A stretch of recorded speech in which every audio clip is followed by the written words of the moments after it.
Hey everyone, Erick here from X Interact. It's day one of Pax East, and I just played Teenage Mutant Ninja Turtles Shredder's Revenge. So I just have a couple of questions for you. Sure. Yeah, okay.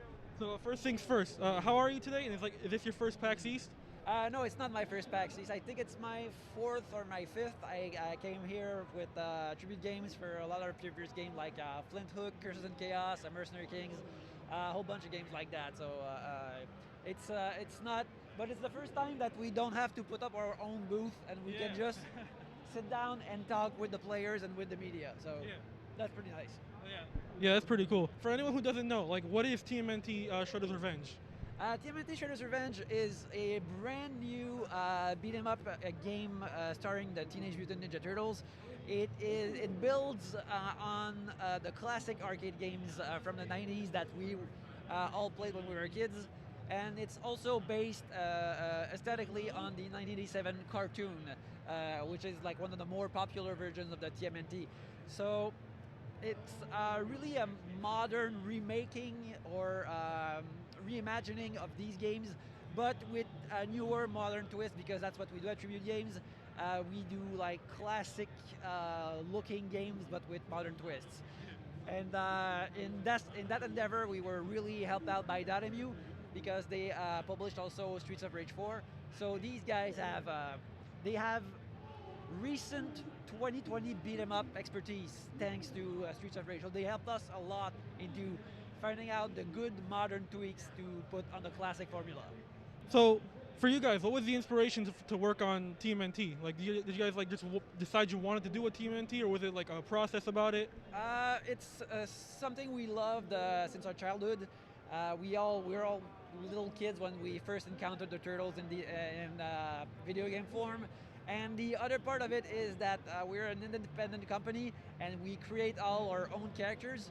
But we've always said that there are two things we can't say no to, and that would be Turtles and Mega Man. And so the possibility of asking Nickelodeon about the Turtles came around, and we tried a bunch of times, and eventually we teamed up with Dotemu to make that happen.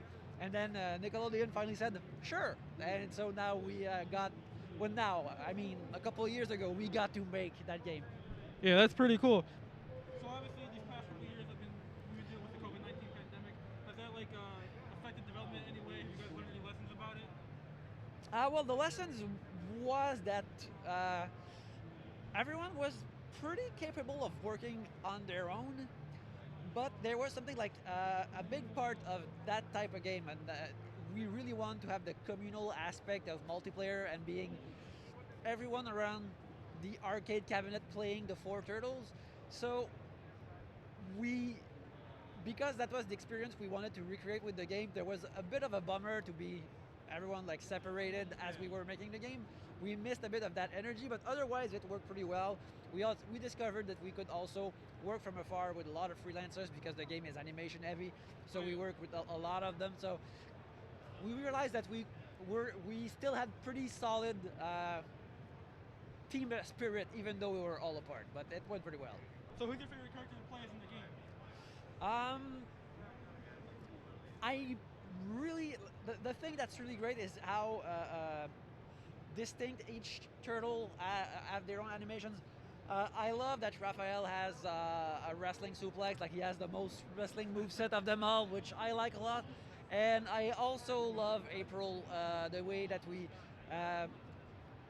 the other turtles, like their moves, they sort of borrow moves from earlier incarnations from other game. But for April and Splinter, we were sort of able to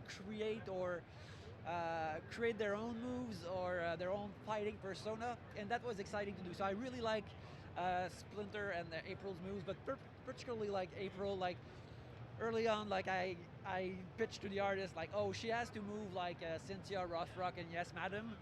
So that was like I want her to be a little Cynthia Rothrock, like kicking ass. So that's something that the artist like took and ran with it and made it even better.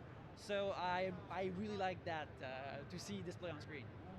Just a few more questions. What was it like working with the voice actors in the classic 1987 anime TV series? I know you guys just recently revealed about that. Yeah. Anything you can tell me about that? Well, I was the one that got to direct them in the recording, but I really did not have to direct them because they already know. I just had to say like, oh, he says this during a special move, so say it with more announcing Dragon Ball flair. Yeah. But otherwise, it was like my very own Comic-Con panel, but with them, they were all brilliant, and I just got to tell them that they were great.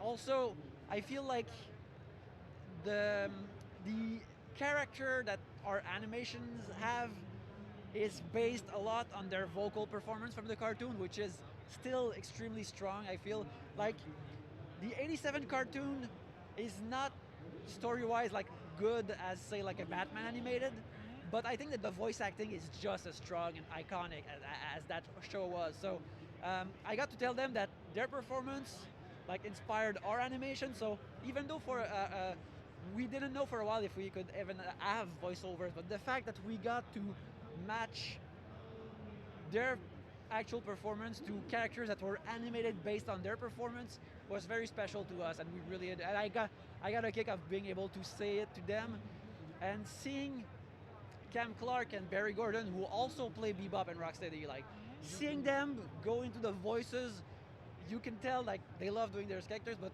Bebop and Rocksteady, they really enjoy it, and that was really nice to see.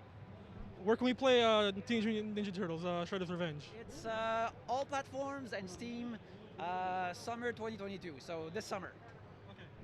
That's great to hear. And that's all the time we have for today. Stay tuned to X Interact for more PAX East coverage. Thank you so much for the interview. Thanks for coming. I hope you have a great PAX. Thank you. You too.